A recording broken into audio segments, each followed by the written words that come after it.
Hi hello friends. ఈరోజు కొంతమంది నీతి నిజాయితీ గల పొలిటికల్ లీడర్స్ గురించి మీ ముందర ఉంచబోతున్నాను. వాళ్ళు ఎవరో చూద్దాం. వాళ్ళు నీతి నిజాయితీ పరులు. అందులో మొట్టమొదటి నుంచి స్టార్ట్ చేద్దాము. జనార్దన్ రెడ్డి గారు 35,000 కోట్ల కుంభకోణం. నారాయణ రాణే భూ కుంభకోణం.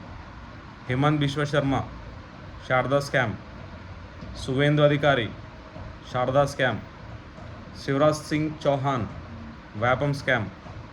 బిఎస్ బొమ్మాయి ఈయన పే సీఎం అని కూడా అంటారు. Praful Patel air India scam. Raghuvaran Das T-shirt scam. Hasan Mushrif ఈయన టాప్లో 1,500 కోట్ల స్కామ్ ఈయన. అజిత్ పవార్ ఈయన ఇరిగేషన్ స్కామ్. పెమా ఖండు 2,900 కోట్ల స్కామ్.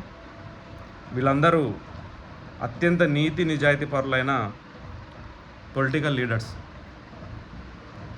ఎట్లా నీతి నిజాయితీ పరులు అంటే, మనం పాపాలు అవినీతి చేసి కాశీలో గంగలో మునిగితే పాపాలన్నీ పోతాయని మనం ఎట్లయితే నమ్ముతామో అట్లే వీళ్ళు ఆయా పార్టీలలో ఉండి అవినీతి చేసి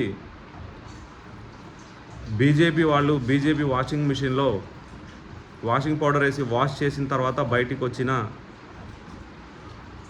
పునీతులు వీళ్ళు. మన మోడీ గారు ఎలక్షన్ క్యాంపెయిన్లో చెప్పారు, భ్రష్టాచారంకు సలాఖోంకే పీచే భేజ్ దూంగా అని. అంటే అవినీతి పరులను జైలు కటకటాల వెనక్కి పంపిస్తాను అని.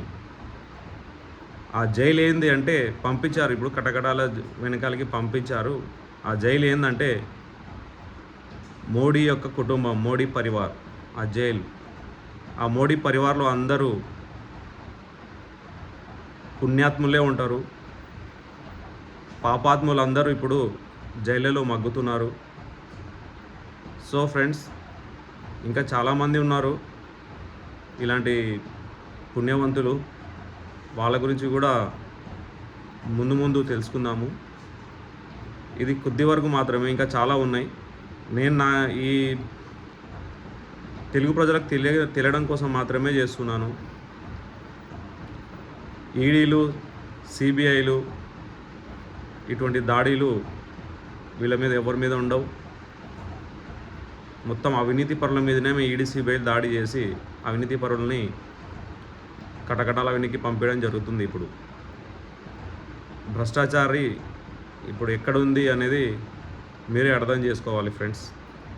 ఓకే, థ్యాంక్ యూ, ధన్యవాదాలు.